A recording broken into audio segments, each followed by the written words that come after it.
Hey, this is Dave DeCamp from antiwar.com, and this is anti-war news for Monday, November 21st, 2022. I hope everybody had a good weekend. Now, here's a bunch of bad news for you. Actually, the first story isn't bad. The U.S. and Russia will hold New START talks starting November 29th. So, the U.S. and Russia will hold talks on the last nuclear arms control treaty that remains between the two powers, which is the New START, from November 29th to December 6th in Cairo, Egypt. So a whole week of talks. That sounds like they plan on doing a lot. The dates were announced by Russian Deputy Foreign Minister Sergei Ryabkov. He suggested on Friday that the talks could lead to higher level negotiations with the U.S. It's not clear really if he means higher level arms control talks or just higher level talks in general. The State Department said earlier in November that the U.S. and Russia had agreed to hold talks under the Bilateral Consultative Commission. That's an implementation body established by the New START.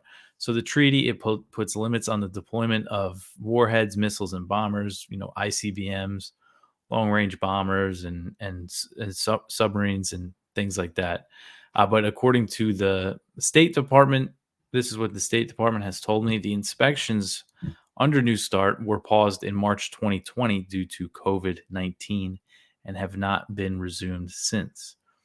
The talks in Cairo are expected to be focused on the resumption of these inspections. The New START expires in 2026, and there's currently no agreement for a replacement or any further arms control treaties between the U.S. and Russia. It's not clear. Really, it seems like these talks, again, are mostly going to be focused on resuming the inspections, but hopefully they lead to something more, more arms control treaties. Um, I have my doubts about it. I'm not too optimistic in this area because right now, you see the Pentagon with the nuclear posture review and everything making clear that they're putting an emphasis on nuclear weapons, uh, both as a deterrence and, potential use for first strike use. That's on the table for the U.S. And this is all helping justify this massive, if they modernize the entire nuclear triad, which they're planning to do, and they're already modernizing some aspects of it, it'll cost up to 1.5 trillion. So it's a big price tag. There's a lot of incentive for them to hype up the threat of Russia and China to, spend that money, and nuclear arms control treaties will get in the way of that. And then on another diplomacy front, Ryabkov, he said that Russia is hoping to reach a prisoner swap deal with the U.S. that would secure the release of Victor Bout. He is a Russian arms dealer serving a 25-year sentence in the U.S. And Brittany Griner, she's a WNBA player. She's serving a drug charge in Russia. She could potentially be exchanged for Bout. And, there's been this increase in dialogue between the U.S. and Russia. There's still no sign that there's going to be any serious peace talks to end the fighting in Ukraine. We haven't seen too much of that over the weekend. And the Kremlin said on Friday, they were asked about a potential Biden-Putin summit, and they said right now, there's no plans of that, and it doesn't seem like that's something that'll happen in the near future. But again, this is an example. I mean, it's good that these talks are resuming, and there's other talks. The head of the CIA met with the Russian spy chief. There's definitely been a big change in this aspect of everything. All right, the next one here: Russian strikes disable almost half of Ukraine's energy infrastructure. So this is according to the Ukrainian Prime Minister Denis Shmyhal. He said that Russian missile strikes last week, they were really hitting the infrastructure again, and that's when the missile fell in Poland, which turned out to be Ukrainian air defense missile. When that was going on, they were really targeting the energy infrastructure, and he's saying that they disabled nearly half of it, leaving millions of Ukrainians without power. So Russia previously avoided these large-scale strikes on energy infrastructure in Ukraine, but they began these operations in early October after the truck bombing of the Kerch Bridge, which connects the Russian mainland to the Crimean Peninsula. So they've kept these up. Some days are more intense than others, but there's been a lot Russian strikes in Ukraine, they appeared to wane on Saturday and Sunday. There was a lull over the weekend, but massive damage has been done. Authorities in Kiev warned on Friday that they are preparing for all scenarios, including the complete shutdown of the city's power system. And Politico reported last week, amid this latest Russian missile barrage, that Ukraine has warned its Western backers that it may not be able to recover if Russia launches more strikes on its energy infrastructure. The report said that Kiev is worried they might not have enough replacement parts to bring power and heat back online, and they're looking to the West for assistance. So this could be, another type of aid that they want from the U.S. and its allies. But really, it's saying that they don't think they could repair the grid fast enough as these Russian strikes keep going. So it's a pretty horrible situation for people in Ukraine, just for ordinary, civilians that aren't even fighting the war. With winter coming, especially, I mean, they're not going to be able to heat their homes. Ukrainian officials said on Saturday that they were starting a voluntary evacuation from the southern city of Kherson, which Ukraine recently recaptured after Russia withdrew from the city. Russia just left there, and they're saying that it's due to damage to the city's energy infrastructure. But it could also be, that they're expecting Russia to launch an offensive eventually against that city, in the coming months as they're still reinforcing, their lines. And I know the fighting has been going on. I don't follow the battlefield stuff too closely, but I know fighting has been going on pretty intensely in the eastern Donbass region.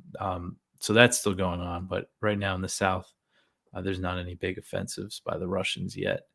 In an effort to ease concerns, Ukraine's energy ministry said on Saturday that it has control of the power grid despite the Russian strikes, and it said that there is no need for people to panic. I think they're trying to avoid, I don't know, like a big exodus or something. But if this continues, that's what we're going to see, even more migrants pouring into Europe as they're going to be dealing with their own energy crisis this winter. So it's just a bad situation. The next one, Russia says that Ukraine has renewed the shelling of the Zaporozhye nuclear power plant. So Russia said this on Sunday, that Ukrainian forces renewed the shelling of this plant, which is in Russian-controlled southern Ukraine. Now, if you read the Western media reports on this, the headlines are, Ukraine blames Russia for shelling power plant, or that they trade blame.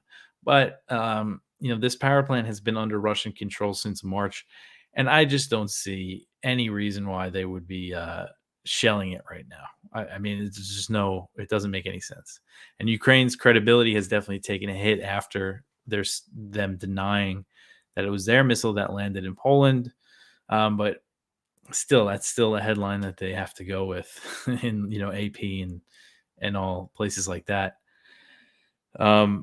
So this is an advisor to a Russian nuclear agency. They said that they shelled on Saturday and Sunday, and it continued. There was explosions at the plant. The Russian military also said in a statement that there was shelling, but they did say radiation levels remain normal. And the statement accused Ukraine of trying to create the threat of a man-made catastrophe at the ZNPP. That's the Zaporozhye nuclear power plant. So the International Atomic Energy Agency, the IAEA, they confirmed that there were strikes at the plant on Sunday, calling them extremely disturbing, but they did not attribute blame. Rafael Grossi, the head of the IAEA, he said, whoever is doing this, you have to stop. IAEA inspectors did visit the plant, but they did not attribute blame for the shelling. So if you're watching on the video and you look at the map here, the plant is on the Dnieper River, and across the river, that's Ukrainian controlled. And it's come under a lot of shelling, not so much recently. This is the first strikes reported in a little while, in a few weeks at least. But for a minute there, it was really, there was a lot of action, a lot of attacks on this plant. And again, Russia has controlled it since March. So, they went in and there was fighting when they first invaded. They controlled it since then. So And that's just such a major detail. And when you see this reported in the Western media, like sometimes they don't tell you until a few paragraphs in that Russia controls the plant. So how could they be bombing it? All right, so the next one, this is pretty big. Turkey launched airstrikes against Kurds in Syria and Iraq over the Istanbul bombing. So Turkey carried out dozens of airstrikes in northern Syria and Iraq. This was on Sunday, overnight Saturday into Sunday, against Kurdish groups that it blamed for a recent deadly bombing in Istanbul. So Ankara blamed the Kurdish militant group PKK for the Istanbul bombing, which killed 6 people and wounded at least 81. For their part, the PKK and its affiliates, they've denied any role in this attack. Dozens of people were reported killed in Turkey's strikes in Syria. This is in Syria. I haven't seen a casualty number for Iraq yet because it sounds like they did launch a lot there, but I haven't seen anything. And there are conflicting reports about the casualties in Syria, so we don't really know. The U.S.-backed Kurdish-led SDF, they were targeted. Those are the Kurdish forces that the U.S. backs. And there's all different names of groups, the YPG, the SDF, the PYD. But really, the SDF is kind of the one that oversees, I think all the groups there. But they said that one of their fighters was killed along with 13 civilians. But then there was other reports that said it was 14 militants were killed in SDF-controlled areas. This is the Syrian Observatory for Human Rights, which is based in Britain. And they're also reporting, and other sources I saw said that some Syrian soldiers were killed in Turkish strikes in other areas of Syria. 12, some reports said 12 Syrian government soldiers were killed. And there's some conflicting numbers there, but it does seem like some of them were killed. So it's pretty major airstrikes. The Turkish Defense Ministry said on Sunday that its warplanes hit 89 targets across Syria and Iraq, claiming that they were all military infrastructure connected to the PKK. Before dawn on Sunday, the ministry, this is the Turkish Defense Ministry, they wrote on Twitter, along with a picture of a warplane, quote, "The scoundrels are being held accountable for the treacherous attacks," end quote. So they're talking about the Istanbul bombing. And this is one of Turkey's biggest operations in the region in a few years, it seems like. I mean, they often do, go across the border, but this is pretty serious strikes. And this raises fears that this could turn into a major conflict between Kurdish groups and Turkey.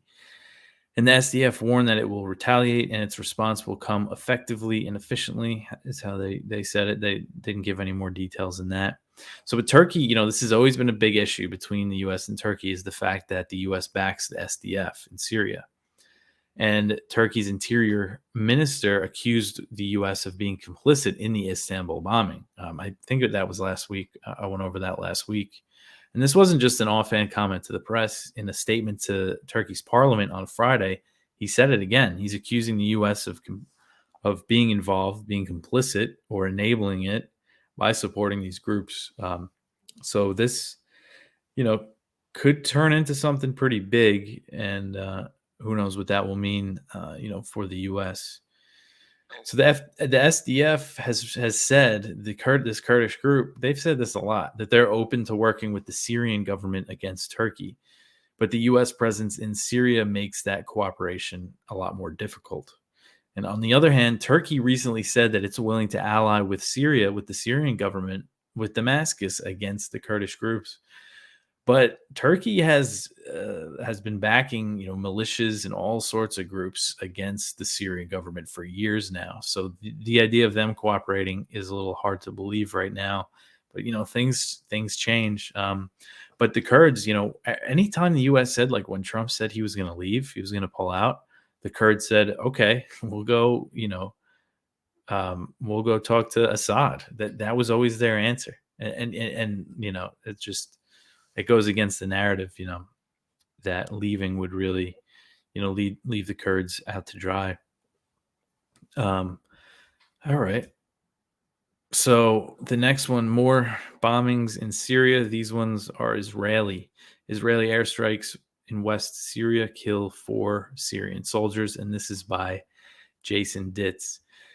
So it appears that they targeted military posts in western Syria, and at least 4 Syrian soldiers were killed and one more wounded. Reports are claiming that unnamed pro-Iranians were the target. That's always kind of the justification by Israel, that they claim that they're attacking Iran in Syria, but as these strikes did, they often kill Syrian troops or civilians sometimes, and um, other times, Iraqi Shia militias that are there, which they probably just label as Iranian. Iran does have a military presence in Syria. It's pretty small at this point. It's advisory, and they were there in a much larger force during the big war against ISIS, and the U.S. was on their side then. Um, but the Syrian state media said that their air defenses were activated, and that they intercepted some missiles. So, again, this is pretty common, and it barely gets any attention that Israel is constantly launching airstrikes in Syria.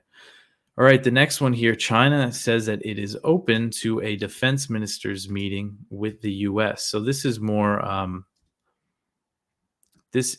more talks between the U.S. and China that appear to be upcoming.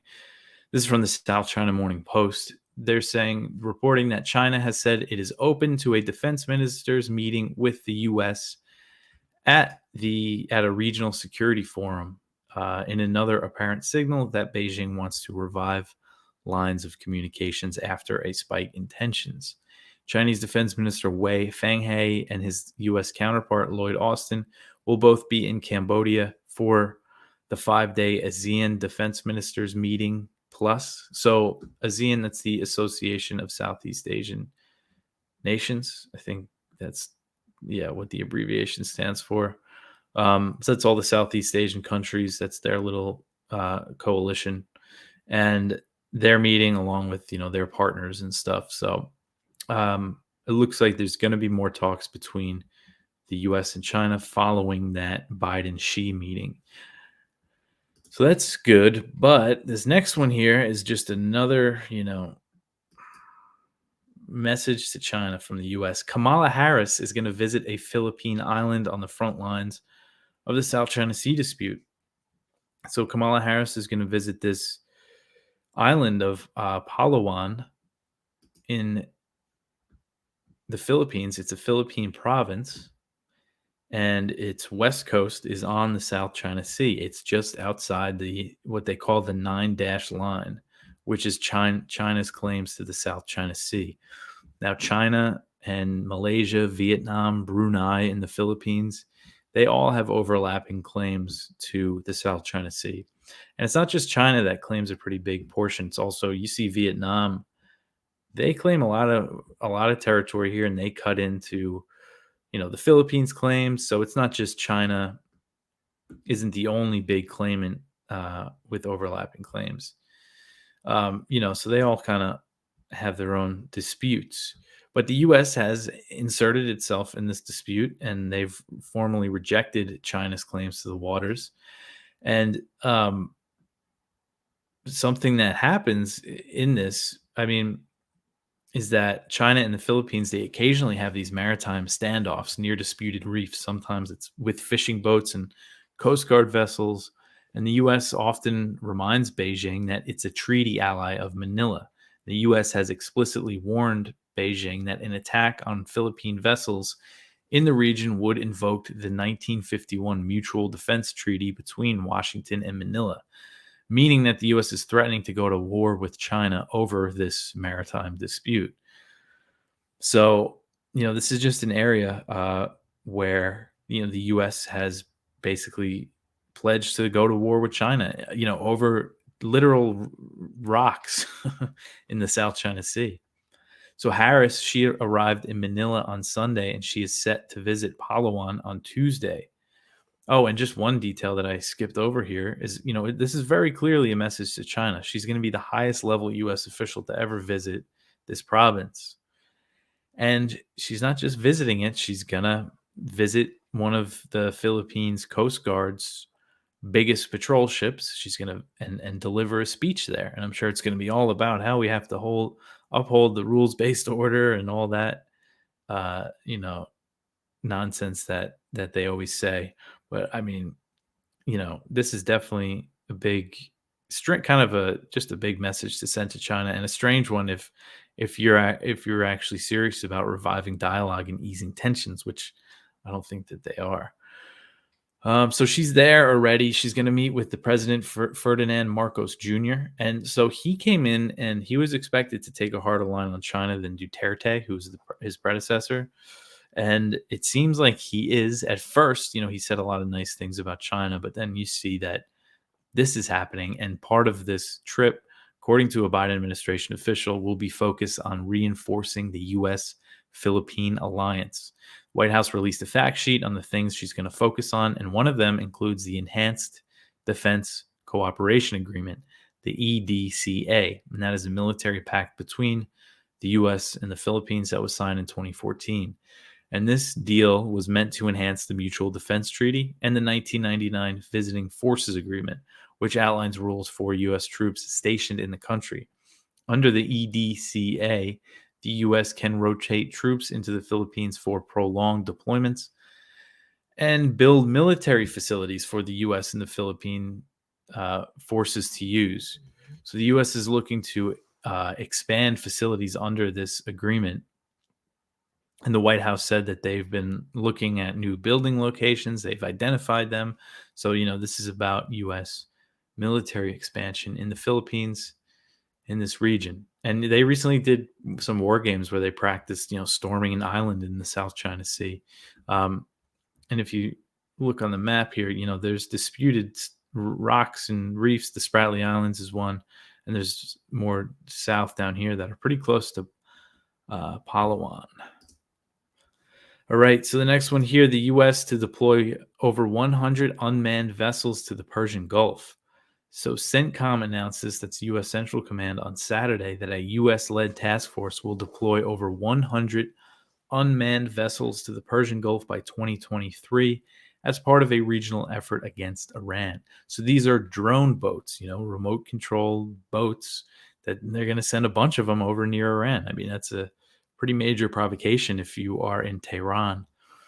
And this is based, this is a task force that is based out of Bahrain that the U.S. started back in 2021. And General Kurilla, he's the head of CENTCOM, he said that the greatest threat in the region was the development of adversary drones, referring to Iranian drones. And he said that CENTCOM was also building in what he called an experimentation program in the Middle East to beat these drones with the U.S.'s partners. So the U.S. is looking to foster cooperation between Israel and its Arab allies against Iran, which has become more, possible since Israel normalized with the UAE and Bahrain in 2020. Israel is hoping to build a regional alliance with these Gulf Arab states, but it will take time as some are still hesitant to collaborate openly with Israel, like Saudi Arabia. They're doing stuff behind the scenes, but they don't want to really do much out in the open. So this is something that they're working on, and it's part of it's a big part of what I think the U.S. wants to set up in the Middle East, so it can, put its resources more focused on China and Russia, but at the same time they'll have this U.S.-led Israeli Arab NATO basically is what they want against Iran, to do all their dirty work for them. All right, the next one here, more tensions on the Korean Peninsula. The U.S. flies more bombers with South Korea after North's ICBM test. So U.S. B-1B Lancer hypersonic bombers and F-16s joined South Korean F-35s on a flight on Saturday following an ICBM test by North Korea. So these B-1B bombers, they were not deployed to the Korean Peninsula for 5 years until earlier this month when they participated in the final day of the massive Vigilant Storm exercises.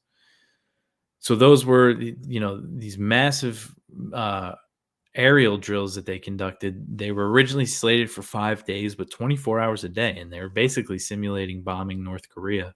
And when those drills provoked North Korean missile and artillery tests, pretty massive ones, what did they do? They extended them, and then that provoked more. It's like this is just kind of the cycle that they're in, just tit for tat escalation.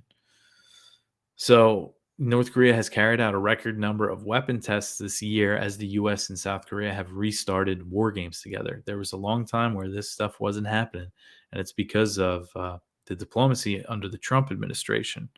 They didn't really get anything on paper, but it did definitely ease tensions. Trump going over there and the dialogue that was going on between the North and the South, but that's not happening now.